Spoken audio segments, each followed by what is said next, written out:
Welcome. Welcome. Namaste.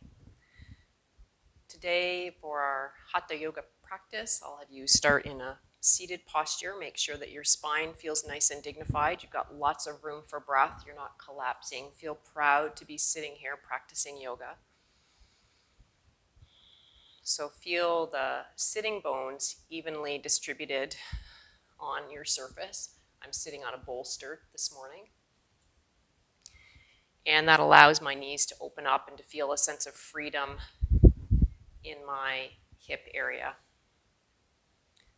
You can place your hands on your thighs, palms facing up. You can place one hand on top of another. We'll talk about mudras in another video. You can keep your hands in Anjali Mudra. And then turn your gaze inward, please. Have a slight upturning of the lips.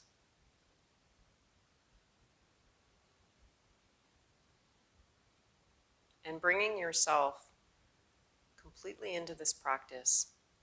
Feel your body in the space that you're in.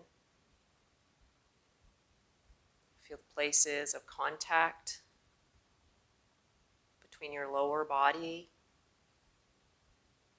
and the earth.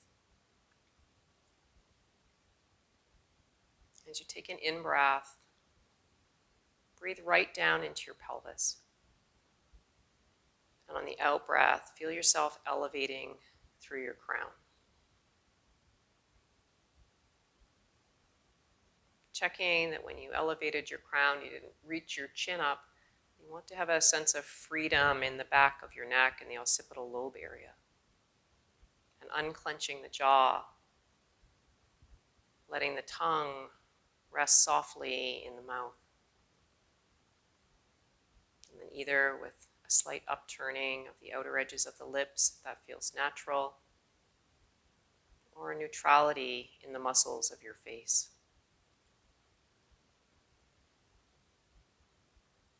Begin to come a little closer to this practice. Start to tune in to the sensations of your breath, just as it is.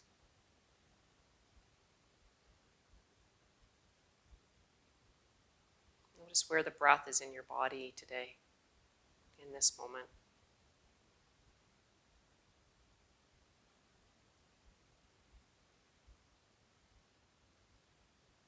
Paying good care not to judge, simply cultivating awareness around the sensations and where you're feeling them in the body right now.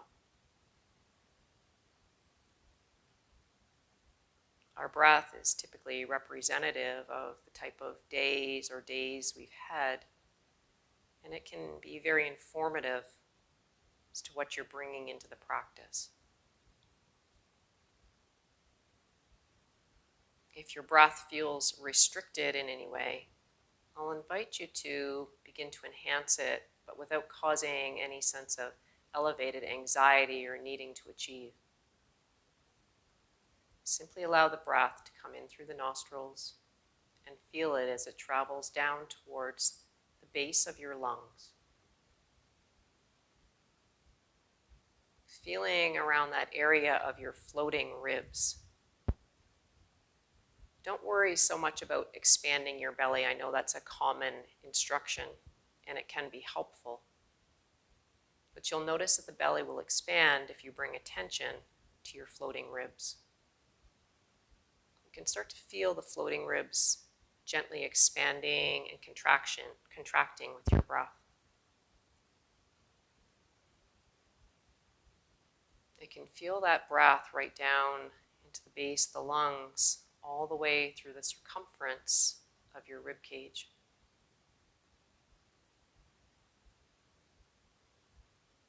And simply be the observer of these sensations. A gentle encouragement to draw more breath, which carries that vital prana. Breath is a vehicle for our life energy.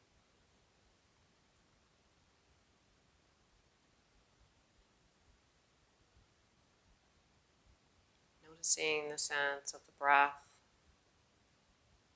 in the back of the ribs, more near the base of the ribs at this point.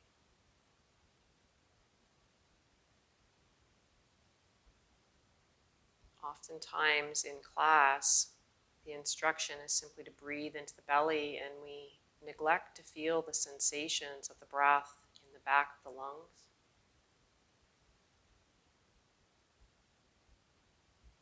Bring the awareness to the sensation of the breath in the back of your lungs.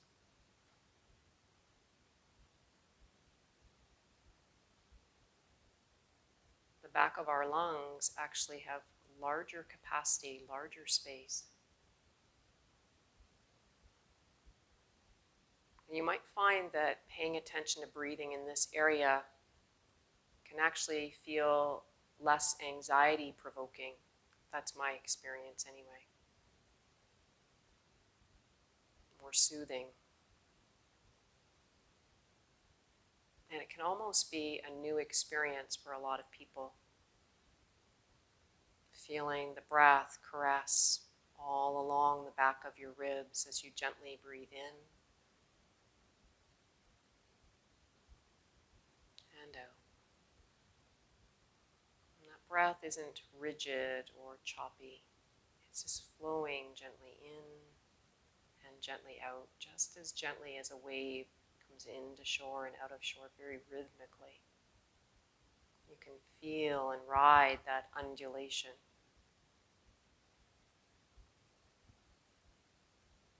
And it's important to be in touch with this type of breath. Truly, it is a diaphragmatic breath, but often taught in a different way. It's diaphragmatic because we're paying attention that in order to bring more oxygen into our lungs, the diaphragm actually has to press down to make room for that oxygen. So the diaphragm is rising as you exhale and lowering, contracting as you inhale. That's what's going on with this diaphragmatic breathing. But no worries about that. Simply feel the breath in the back of your ribs for a few more moments.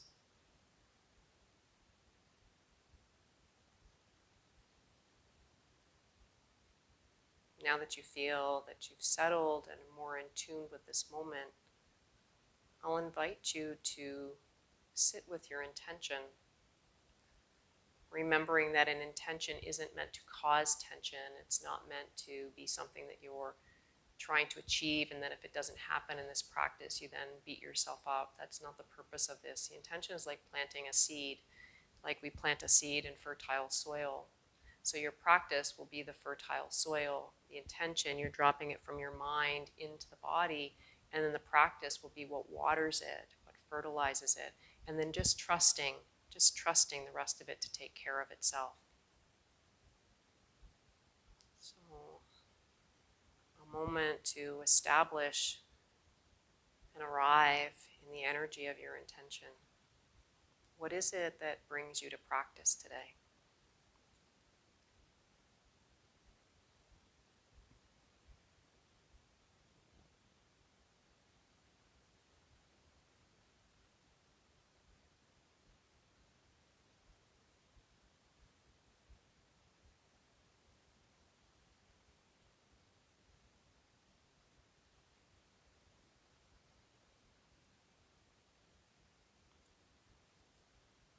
And an invitation to now join me in the vibrational sound of Om. If this doesn't resonate with you, no worries. Om, for me, represents the universal oneness of us all. The sound of Om is meant to be the sound of the universe. And we are all part of the same universe. So allowing this offering of my very humble chanting of Om to perhaps bring a sense of union between you and the universe, all of the individuals, all the beings. If you like at home, maybe bring your hands to heart center and rest in the vibration or chant along. It's not the sound that matters. It doesn't matter if you have a pretty ohm or a challenging ohm. It's the vibration, it's the vibratory level here that is effective.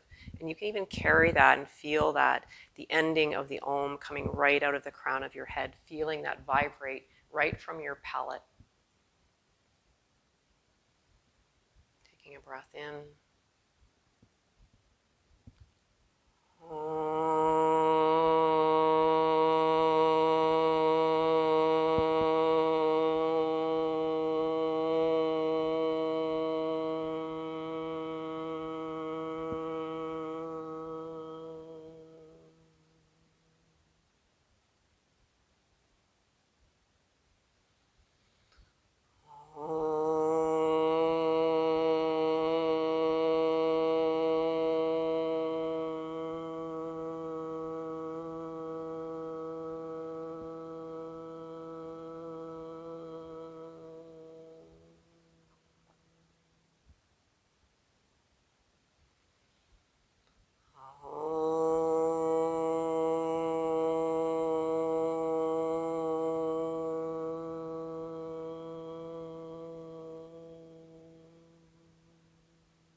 Continue today with skull shining breath, Kapalabhati.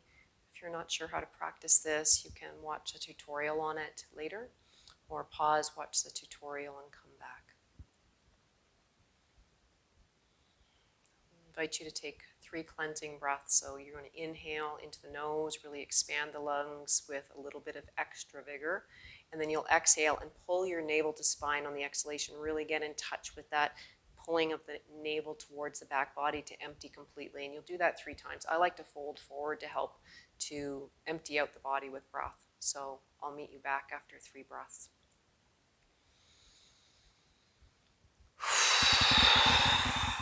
In through the nose and out through the mouth for these breaths.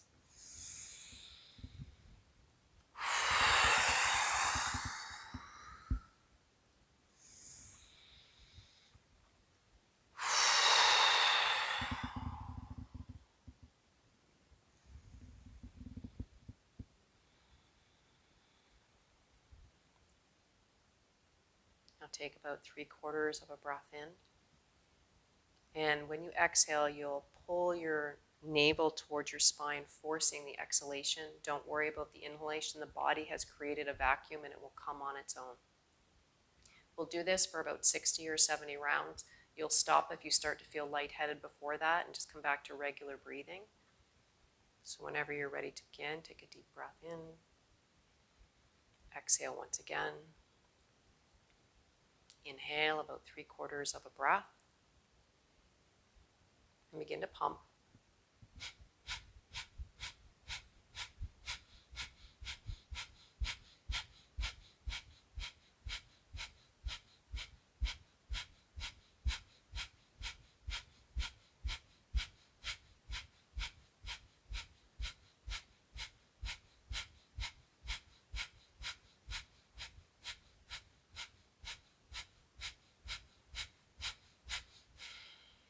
Exhale.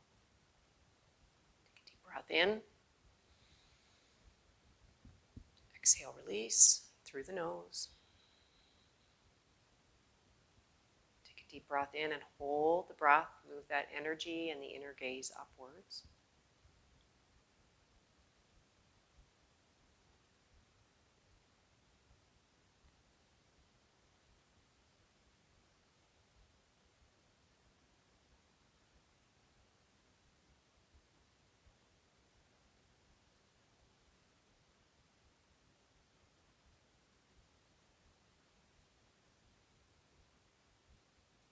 And release the breath if you haven't already. You never hold that breath to the point of feeling anxiety. You always release the breath before it comes into any strain. Now simply observe, keeping that internal gaze. Notice the effects of 1 round of Kapalabhati, skull shining breath.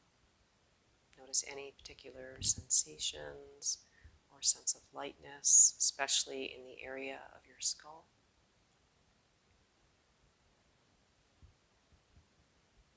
connecting with the subtler energy bodies, Ajna and Sahasrara.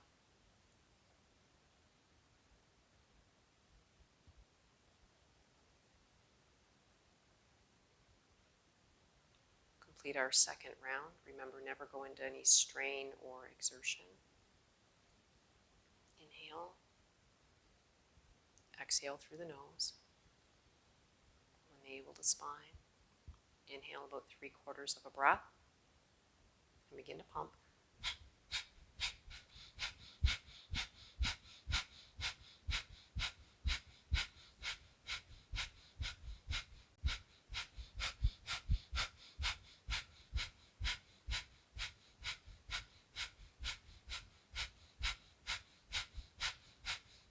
Exhale. Inhale. Exhale. Inhale and hold the breath. Move that energy upwards. Take the inner gaze upwards. Hold that breath.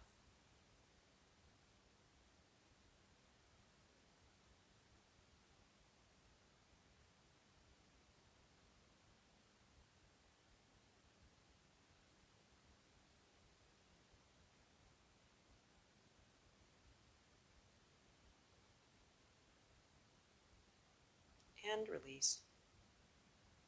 Breathe naturally, remain as the observer.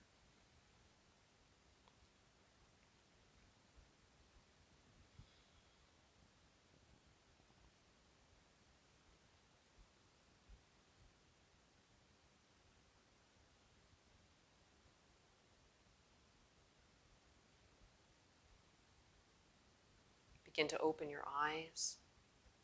And I invite you to come to standing at the top of your mat, and we will practice Surya Namaskar, sun salutations.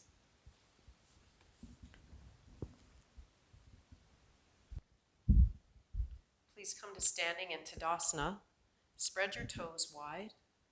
If you feel more comfortable coming with your big toes together, please make sure that it feels right on your low back. I often teach people to really feel with what's going on in your back with regards to the position of your feet. So you want your feet to be the distance that allows a sense of space in your low back.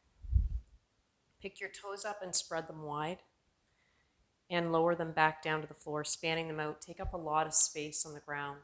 Shift your weight slightly forward and back in your feet. We have tendencies sometimes of kind of unevenly distributing our weight. We want it to be distributed fairly across our feet with a little bit more energy coming down through the front center of your heel while you keep all 10 toes on the floor. Begin to pull up your pelvic floor, which is often referred to as Mula Bandha. So pulling up that pelvic floor, that bandha is called Mula Bandha. It's an energy lock. And feel an engagement through your thighs. As you inhale, sweep your arms above your head, toning up the belly. As you do so, press down, root to rise. And on the exhalation, folding forward over your thighs. Bend your knees as necessary. Inhale, look up part way. And then exhale, step your right foot back. Lower the knee to the floor. It'll be a slow sun salutation today. We're going to stay here and breathe into these hips for a few breaths.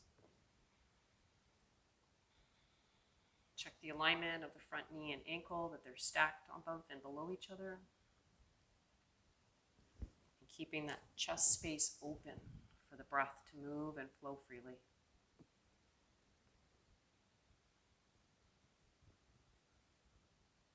Exhale, step your left knee back. Make sure your knees are back beyond your hips. And exhale, hugging the ribs into the chest. Begin to slowly lower down. Inhale, extend the toes, sweep the heart open. Firm up the thighs and the glutes to protect your back. Draw the shoulders back and down. So I'll give a little bit more instruction on this one, and the next ones I will be a little more quiet. Exhale, lengthening and lowering down towards the ground. Tuck the toes under. Press back up into tabletop. And please exhale into downward facing dog. We'll take 5 breaths here. Pressing the earth away with your hands. First round through, check your alignment, ensuring that the wrists are parallel to the top of the mat approximately. You're not doing anything funky with your wrists that causes pain in the outer edges. Make sure there's some active pressing into the meaty part underneath your thumb. And now firm up your thighs if you haven't done so, and hollow out your belly a little bit here. But you're never hollowing out your belly so much that you can't breathe. One of our challenges with modern day is we're told to suck our belly in and have a flat belly, and that prohibits our breath. So I encourage slight contraction, but never prohibiting your breath.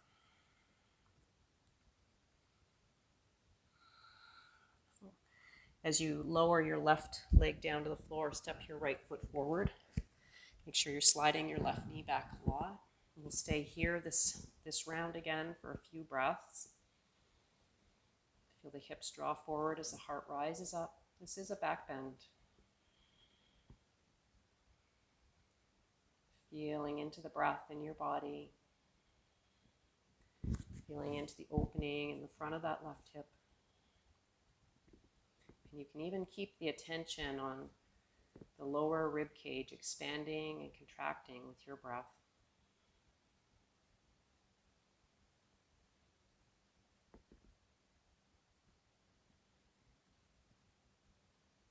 Feeling the back knee off the floor as you exhale. Step the back foot forward. Inhale, come up part way, extend your crown and your tailbone away from each other, and exhale, fold again. Inhale, bend the knees, sweep the arms up, come into a little bit of a back bend, and exhale to heart center. So less instruction, moving at your own speed. Inhale to reach up. Exhale, folding through, rotating pelvis over thighs. Inhale, come up part way. Exhale, plant the hands, step the left foot back. You may or may not lift the knee off the ground this round.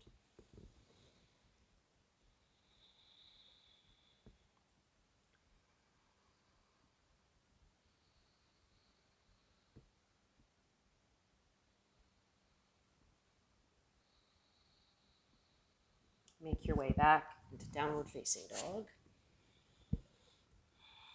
Stay here for about 5 breaths.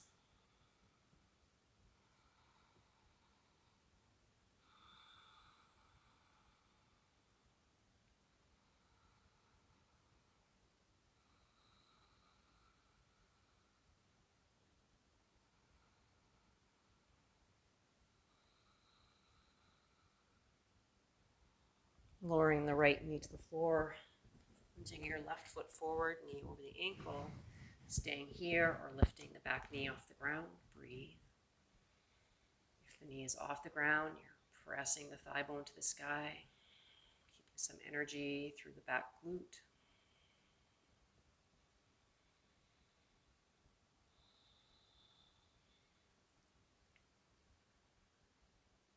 Riding that wave of breath. And stepping that back foot forward. Inhale, come up part way.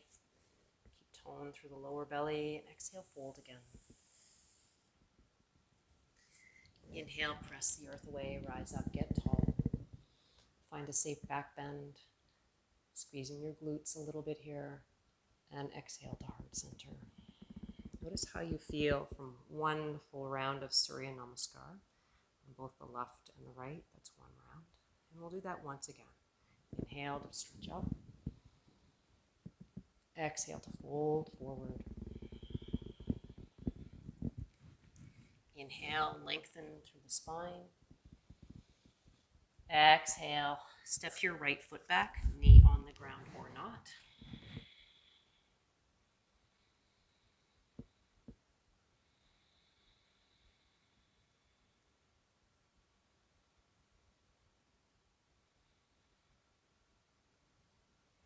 Stepping left foot back, coming into downward dog. Child's pose is always an option with your hips down towards your heels. This is child's pose. If downward dog is not for you today,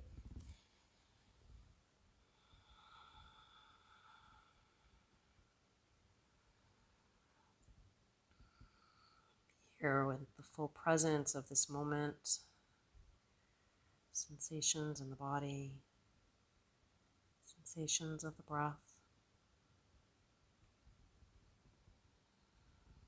Lower the left knee, step your right foot forward. Option to peel the left knee off the ground. Beautiful diagonal from the back heel right through the crown of your head. Staying open across your collarbones. And although I'm not using blocks today, I'm a strong believer in props of any sort. So if you need to bring blocks, you use those as needed.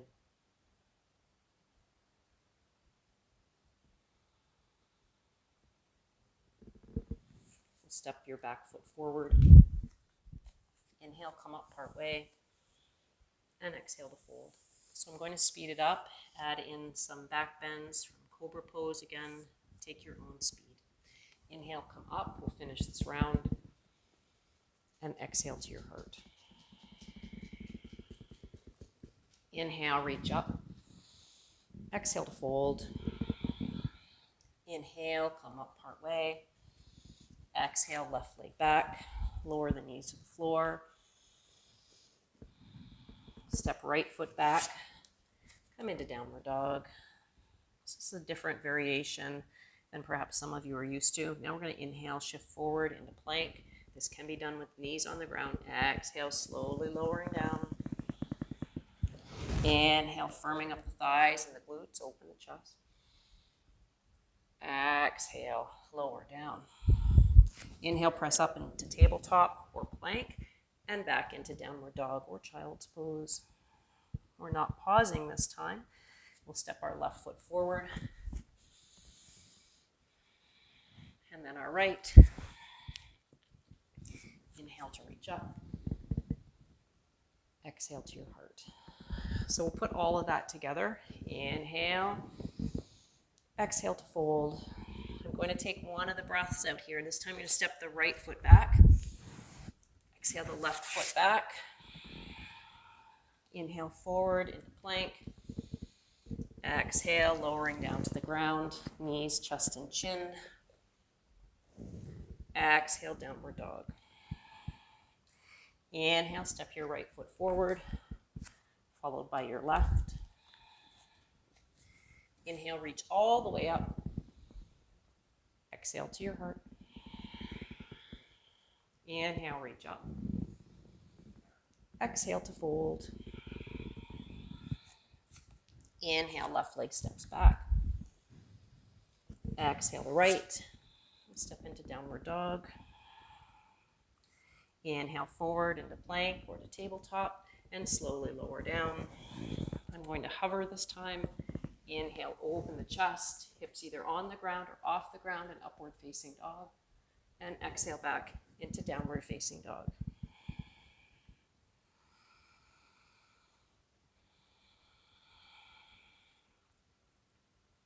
Inhale, stepping forward, followed by the other foot.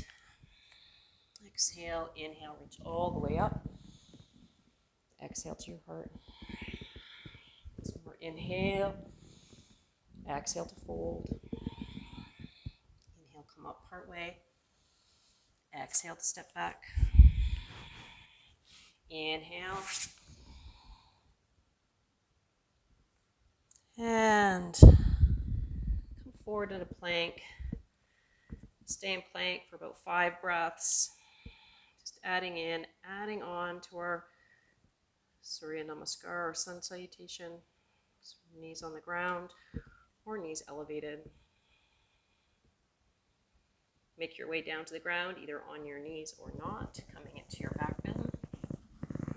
Inhale to open the chest, hips on the ground in cobra, or off the ground in upward facing dog. And exhale back into downward dog. All right. Forward left. Inhale, reach all the way up. Exhale to your heart. Inhale. Exhale, fold. Inhale, left. Step back right. Exhale, lower. Inhale, open the chest. Exhale, flip the hips. Inhale, left, steps forward, followed by right. Stay here this time, breathing into your forward fold. Notice how the body might be a little more receptive, a little warmer. Release the neck.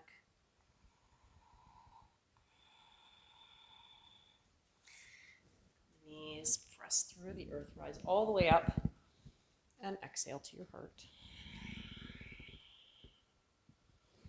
Notice how you feel after that variety of sun salutation. Surya means sun. Namaskar is giving salutations to the sun. Perhaps in one of our videos, we'll do the 12 Vedic names of the sun. Again, if you're ever wondering what's in a video, read the description. And be sure to leave your comments. Let's bring your hands to heart center.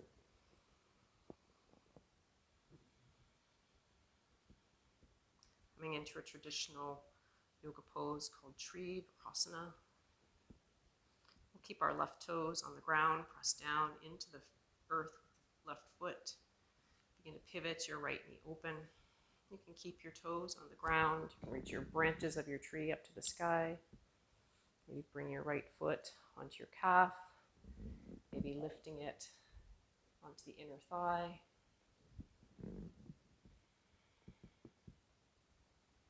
Drishti just past your nose. Finding an immovable spot for your gaze.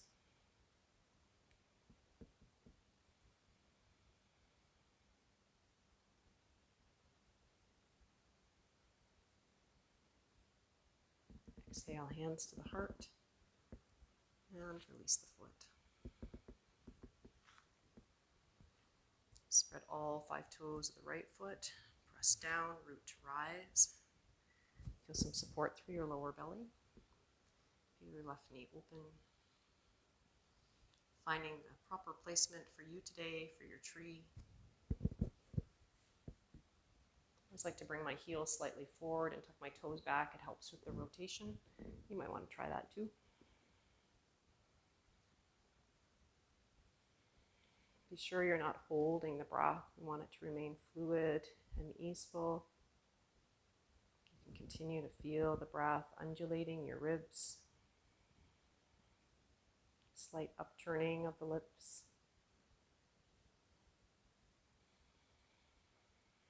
And exhale, hands to heart center. This is Chloe. Hi, Chloe. She feels a little shafted because I'm in her spot.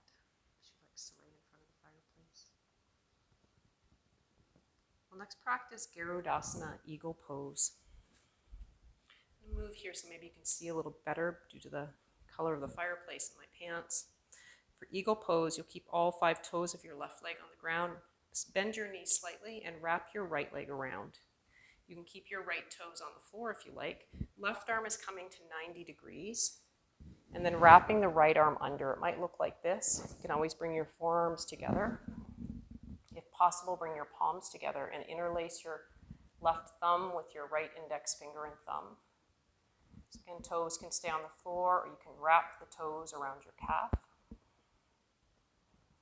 Keeping a slight bend in the knee and glue the inner thighs towards each other.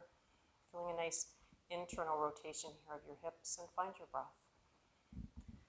If possible, take your fingers forward and just take your gaze, your Ajna chakra in the middle of the third eye, past your fingertips.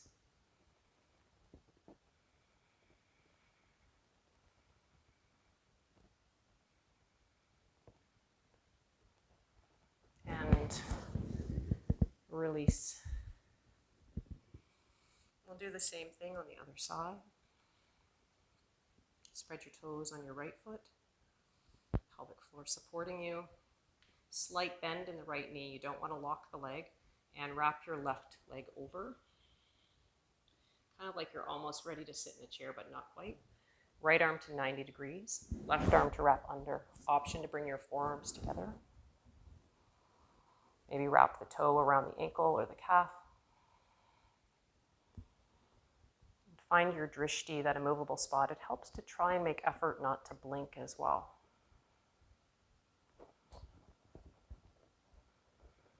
We often have birds outside, as everyone does. We have an eagle that's been making our backyard its home, and I see it perched with such concentration and steadiness.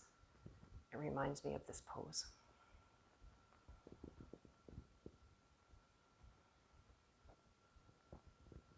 And release with grace.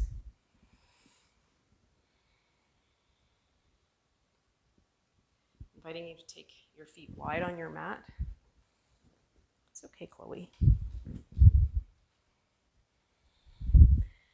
Keep your left foot parallel with the short end of the mat, the outer edge of it. Pick up your right toes. Point them to the other narrow end of your mat, extending your right knee. Bending into your right knee, so flexing that right knee. Extend your arms nice and wide from your heart.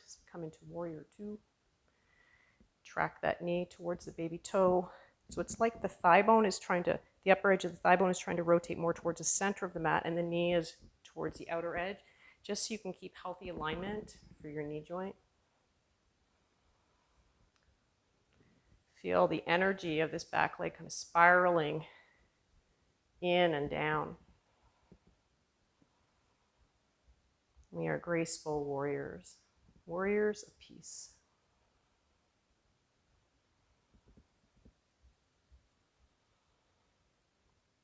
These standing strength poses, they ask something of our larger body muscle groups, and sometimes they start to feel fatigued, and you can come into tapping into some of that Manipura chakra in the navel center, which we'll tap into in a minute with our Uddiyana Bandha practice.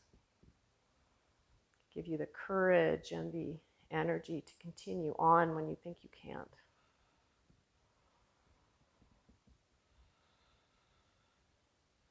I think I said spiraling this leg back and around, but you want to feel it rolling in and down. My mistake. I'm not sure what I was thinking there.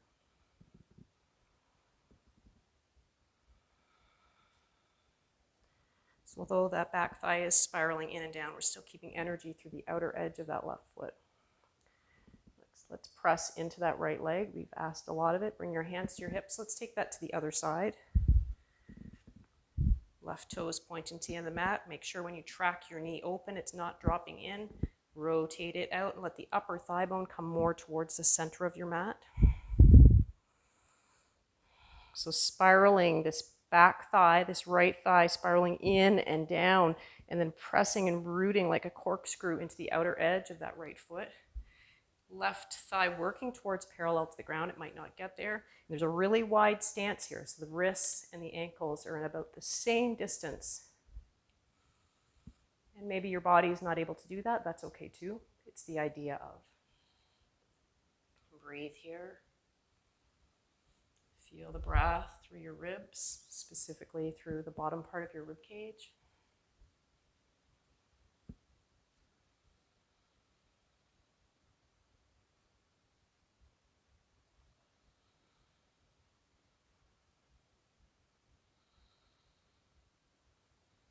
Come back up. Hands to your heart. Rotate your feet forward and come back into Tadasana, mountain pose.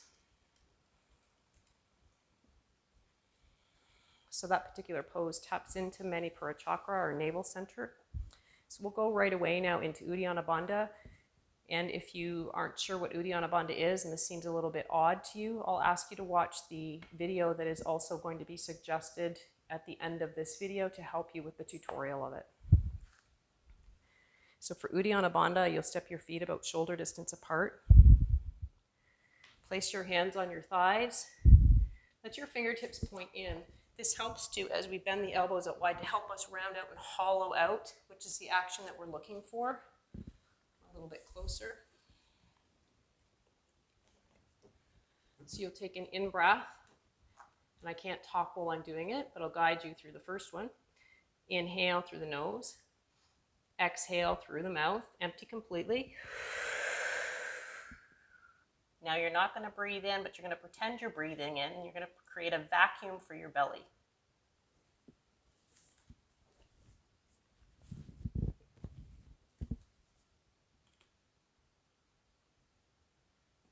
When you can no longer hold that, you'll inhale, stay right where you are.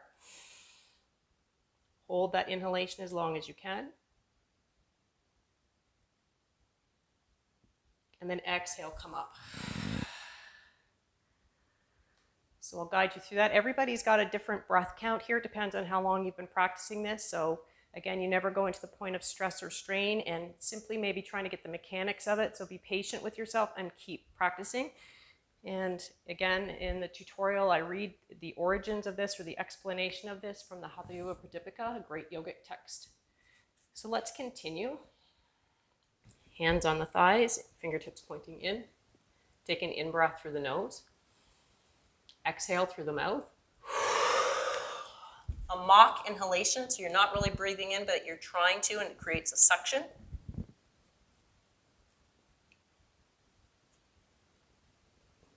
I find it helps to press on the thighs. And don't come completely forward, come more on an angle. And think about pressing your ribs to the sky. This helps to create that hollowed out suction that we're looking for. When you can no longer hold that body void of breath, you inhale. You hold that body full of breath for as long as is comfortably possible. And then you exhale, release, come up.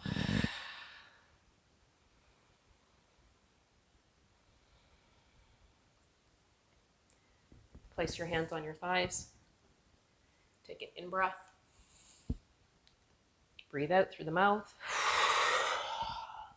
Now don't breathe in, but pretend you're breathing in.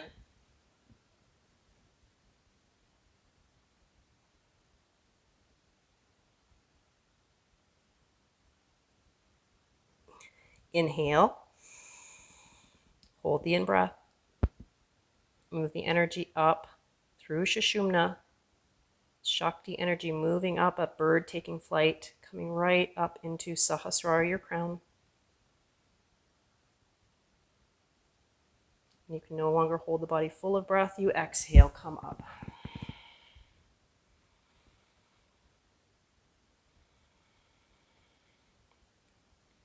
That practice can be really beneficial to do 15 or 20 minutes a day. We'll do one more round. Hands on the thighs, bending the knees, feet about shoulder distance apart. I find it helpful to have a slight external rotation through the hips. Inhale. Exhale, fold forward, empty completely. Pretend you're taking a breath in, so a mock inhalation, hollow out the belly.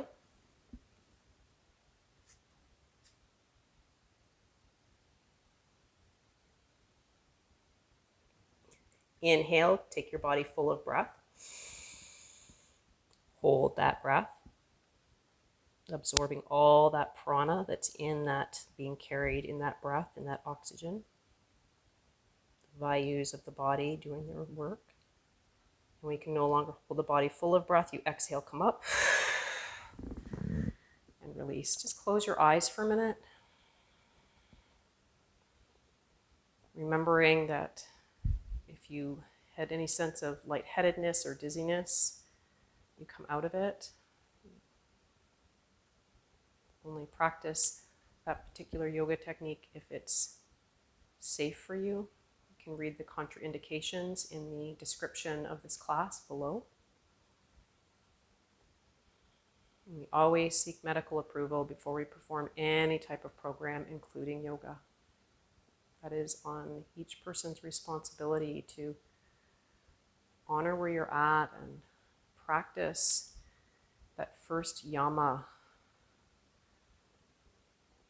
ahimsa, non-harm.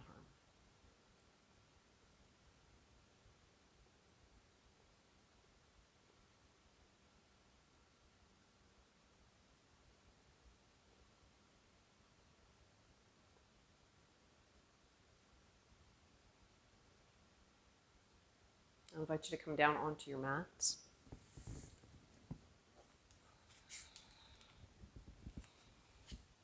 You'll come right down onto the ground, on your backs.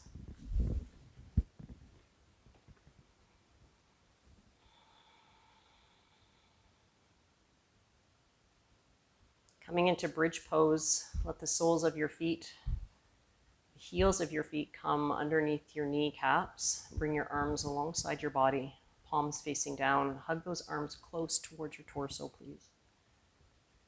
Inhale, lifting your hips to the sky. Please firm up your glutes a little bit here, but don't over firm them so much that your knees spread wide. So you want to have enough action between your inner thighs and your glutes, a beautiful balanced action here.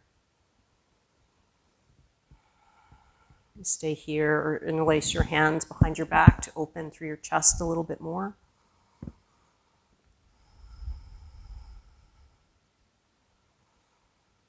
It's like there's a magnet between the knees, keeping them about one wide block width apart, one yoga block apart. Maybe press into the earth a little bit more, shift your rib cage towards your chin, and keep the back of the neck free. So it's the center of the back of the head that's on the ground, and please don't turn to look at the video right now. You'd have to lower your hips down to do that safely.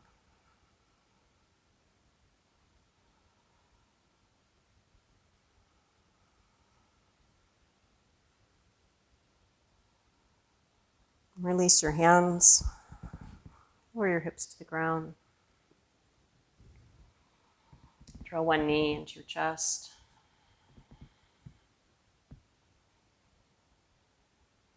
And then the other.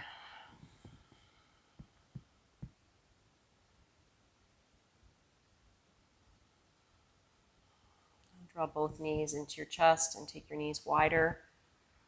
Come into happy baby pose. Let the soles of your feet point to the sky. Slide your knees even wider like you're riding a horse. You wouldn't be able to ride a horse if your legs were together. They would have to actually come around the body of the horse. Hold the thighs or the ankles or perhaps the feet. Use your elbows to open the knees wider.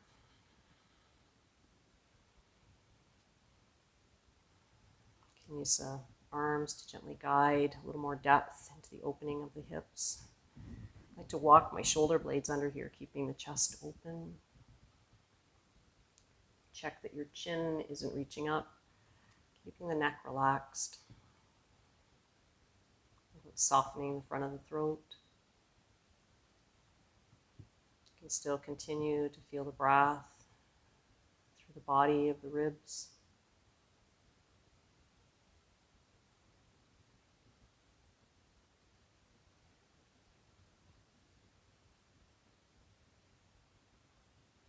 Assist your knees together. Coming into Pavana Muktasana when release pose. So the knees are hugging in really close, the thigh bones kind of trying to get as close to the torso as possible, wrapping your arms around your shins. See if you can hold your elbows here. If you can't, that's okay. Hold your shins here. Just, again, working with the body that you're in. Making effort not to cross your ankles. Inhale, and on the exhalation, hollow out the belly, roll the nose towards the knees. So you hold the pose here with the strength of your abdominals, but you don't hold your breath. If the neck becomes sore or uncomfortable, it means maybe that you're holding this with the muscles of your neck. So maybe you tuck your chin in a little bit more and draw more upon the abdominal muscles. Pull your pelvic floor in and up.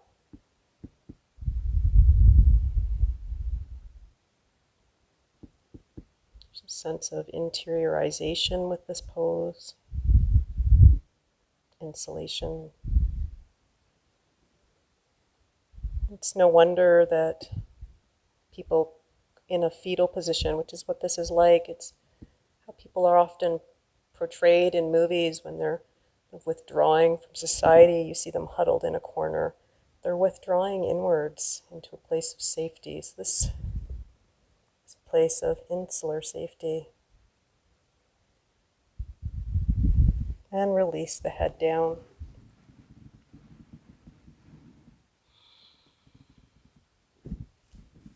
Let your feet find the earth.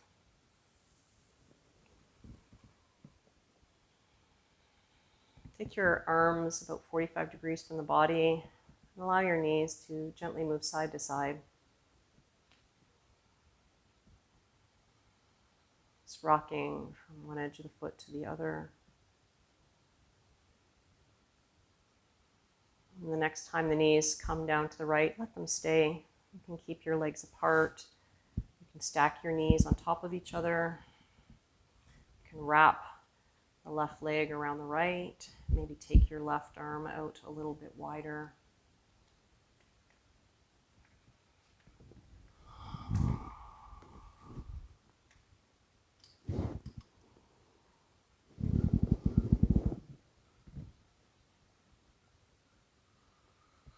So we're actually trying to lift the left glute off of the floor and rotate it over the right.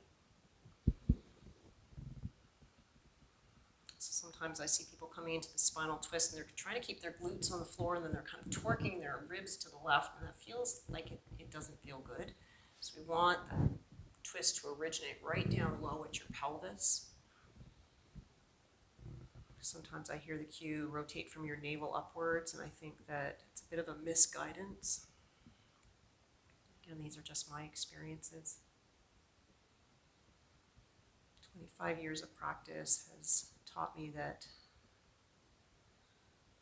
I'm a beginner.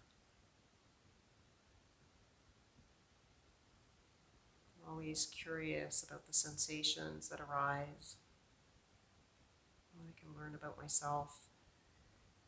Any preconceived notions or judgments, they often become quite evident in a yoga practice. We start to see the workings of the mind. And from that comes growth. It's a nice long twist there, so I invite you to come back to center. Let your knees draw over to the right. And the option to stay here, the right hip is coming off the floor, maybe stacking your knees, or taking the fuller variation, right thigh crossing over left and lowering the knees to the left. The right hip continues to stack above the left, so top of the right, the pelvis is no longer horizontal on the floor, but it's more vertical.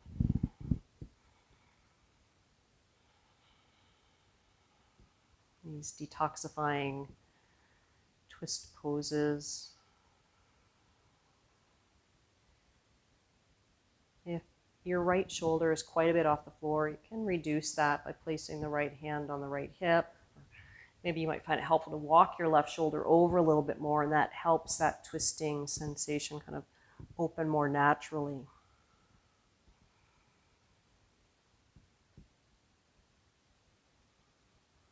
Feeling the breath expand into the floating ribs.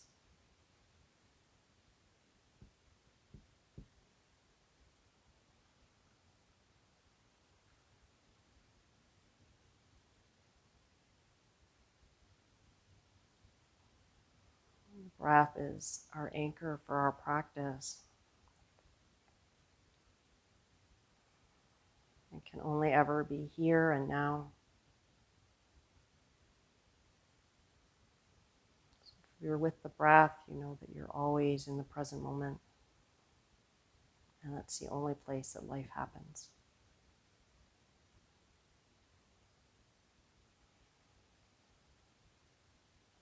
Bringing your legs back to center.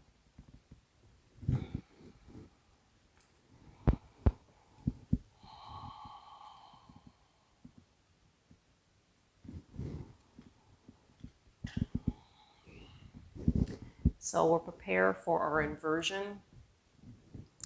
If you have never practiced shoulder stand before, I would suggest you don't practice now. I will give a tutorial on different options for shoulder stand, and right now I will give you some options as well if shoulder stand and its variations are not in your practice. So a variation for shoulder stand, if you're near a wall, you can bring your legs to a wall and rest there. And if that causes back pain, just shift your bum a little bit closer or further away from the wall and maybe put a blanket under your hips. And even here, if you have a bolster, you can place it underneath your hips so you're getting a little bit of an elevation. If you don't have a bolster or a pillow handy, you can plant your hands there. And that starts that progression of the position of the spine. So this is our modification. You never enter into shoulder stand if you have any issues with your neck. And because we're going to be staying in different variations, I'm going to ask that you actually support yourself better ensuring that your neck will be free. So I'm going to bring a blanket over, and when you're using a blanket for shoulder stand, it's called Sharavangasana, you want to make sure you take care that it's nice and flat. Sometimes I see people in a hurry and they just kind of bunch it up, and then what they do is they put it under your neck. Do not put the blanket under your neck. We don't want the blanket under the neck. We want it under the shoulder blades.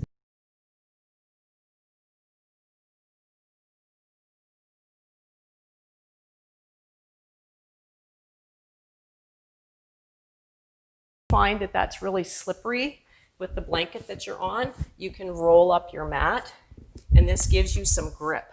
So I'm going to do this. I'm going to roll up my mat over top of my flat blanket. Take some time here and set yourself up so that when I come down into this pose, my neck has space. The mat or the blanket is near the top edges of my shoulder.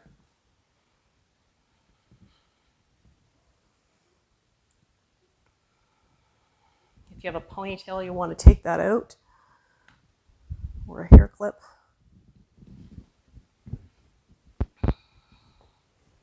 So hoping that you're all ready, begin to make sure your chin isn't jutting up. We want the back of the center of the head on the ground if you're coming into Sharavangasana shoulder stand, which means candlestick pose. Begin to draw your knees in towards your chest. And if you've rolled your shoulders off, I'm going to have you come back down and put your shoulders back on the support. So you can start right here with your knees drawing in towards your forehead and just start to bear weight in your shoulders. That's why it's called shoulder stand. Do not look forward or down. If you need to, look, watch me demonstrate, and then come down and do it yourself. I do not want you looking left and right in this pose. Maybe you might start trying with one leg at a time.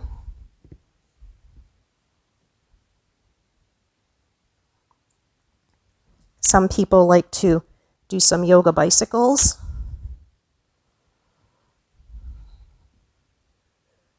Always keeping the fluidity in your breath.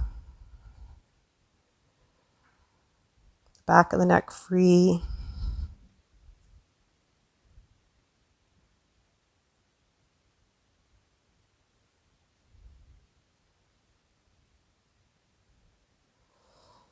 And we'll come into a more stable Sharavangasana. So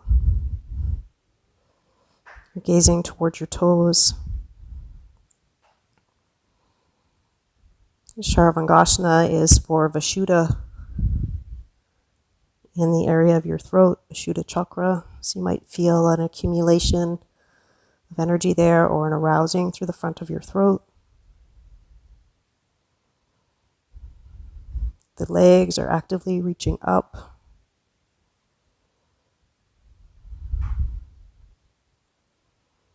Feel free to play with variations. Maybe bring the soles of your feet together, keeping your hands on your ribs. Any other variations that you may have. I'm going to proceed into plow, halasana. So sometimes it's helpful to do one leg at a time. So maybe stretch your right leg back. If it doesn't touch the floor, you'll be sure to keep your hands on your back. And touch your left foot back. And if that felt good, or you can keep doing that, maybe draw both feet back. Sometimes this is taught with toes tucked. If your toes are tucked, press your thigh bones to your sky. But you'll notice if you lengthen your toes, which I believe is how it's taught in the Hatha Yoga Pradipika, it encourages you to press your thighs to the sky.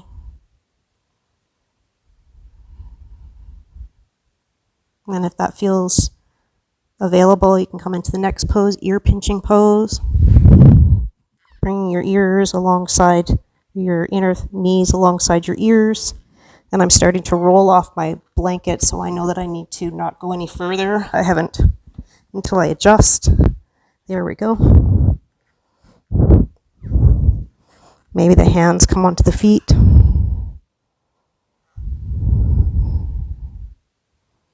Again, my neck is completely free here. There is no pressure in my neck.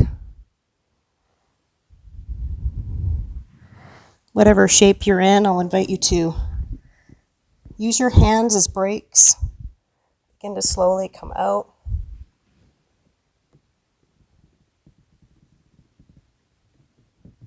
Lower your legs to the floor.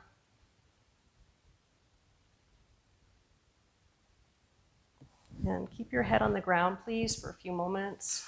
Take the shape of Shavasana, arms apart, legs apart.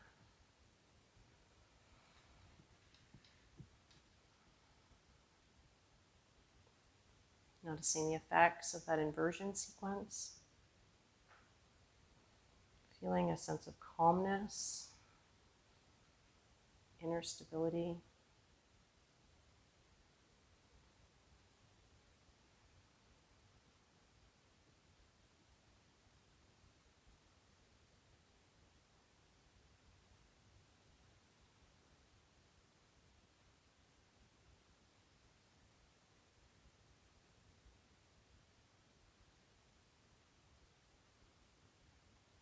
Bending your knees. I'm going to unroll my mat here. If yours is rolled up, you'll want to do the same. And we'll be coming into Matsyasana fish pose.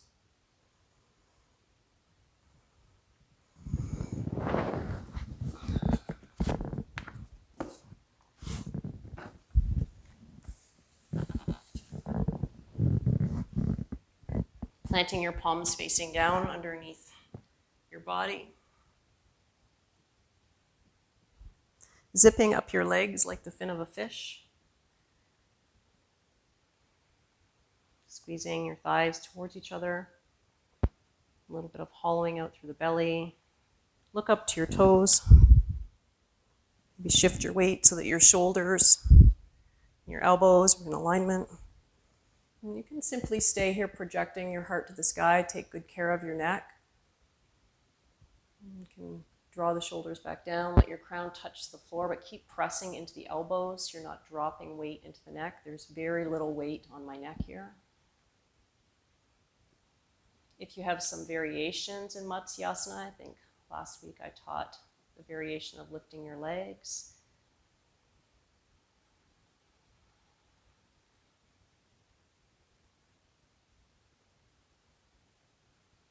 Engaging your abdominals, look towards your toes and lower back down.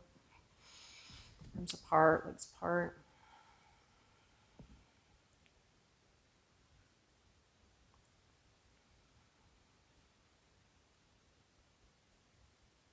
And come into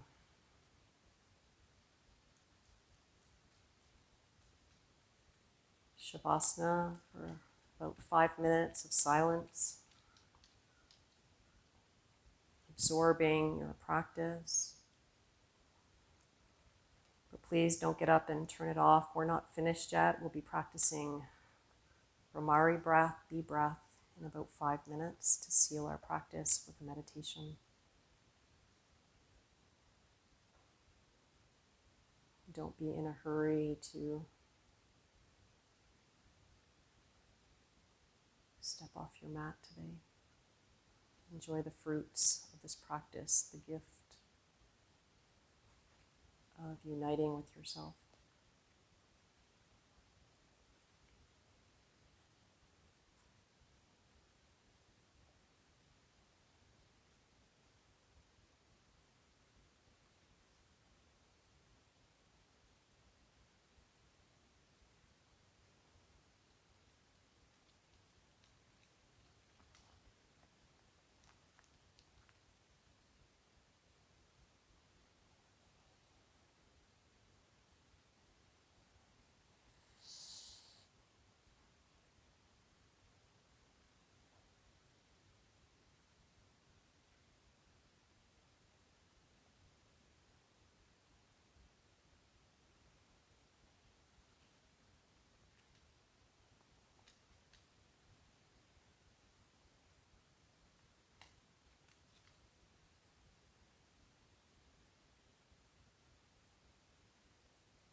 Inviting you to be aware again of the physical sensations of the body resting on the earth.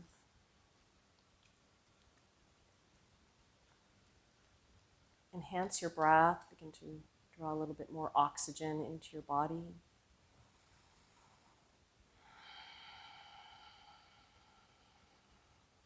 Start by moving your toes, your fingers. And draw your legs together. Switch your arms above your heads.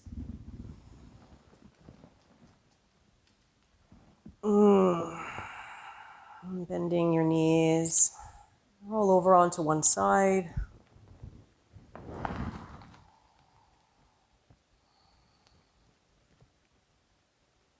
And please make your way to seated. Be sure that you'll be comfortable for seated as we practice Brahmari breath for about 7 rounds.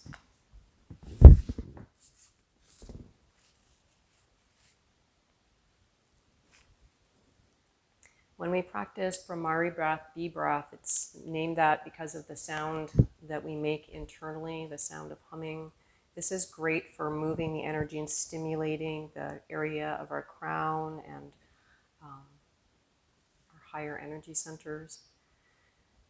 So you can take your thumbs just as a demo and gently close your ears. It's like we're closing off the influences of our senses. So you just lightly place your thumbs on your ears, your fingers on your eyelids.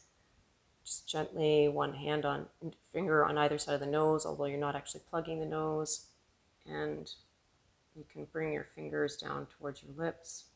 So it's the action of the energy of going inwards by closing all that off.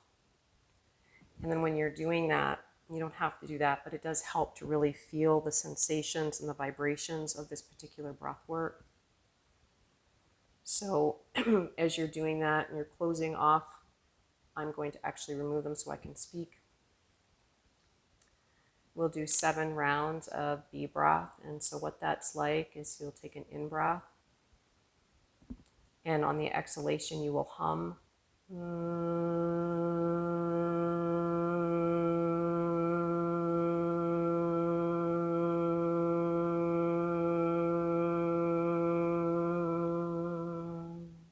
As long as you can for 1 round, and then you'll do that 6 more times and all silently count.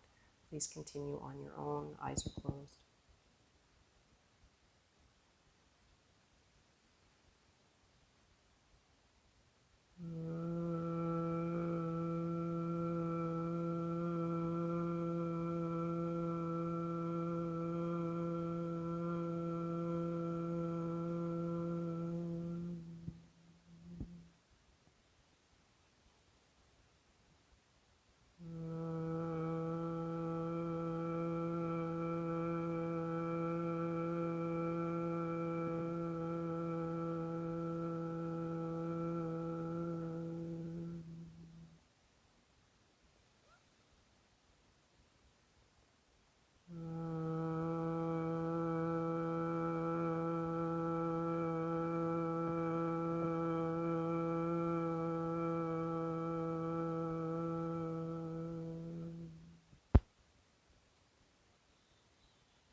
Complete the round you're on. Remove your hands. Keep your eyes closed.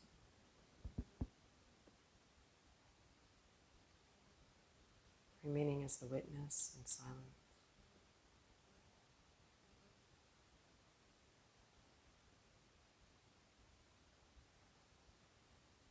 Guiding the awareness up into the area of your crown.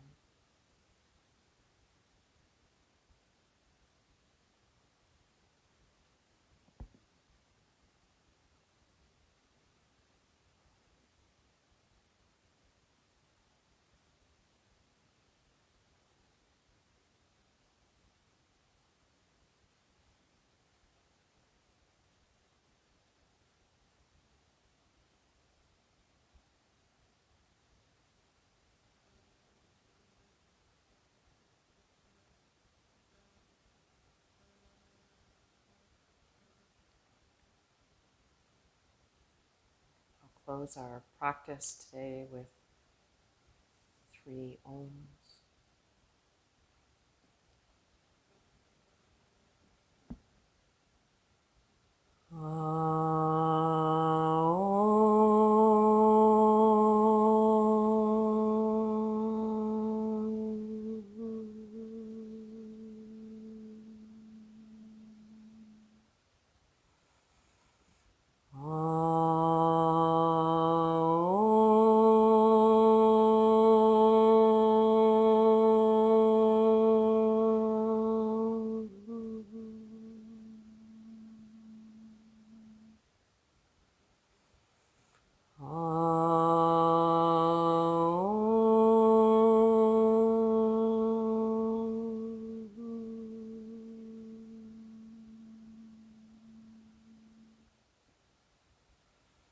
Om Shanti Shanti Shanti. Om peace. It's an honor and a privilege to be on this journey with you. I bow to your light. Namaste.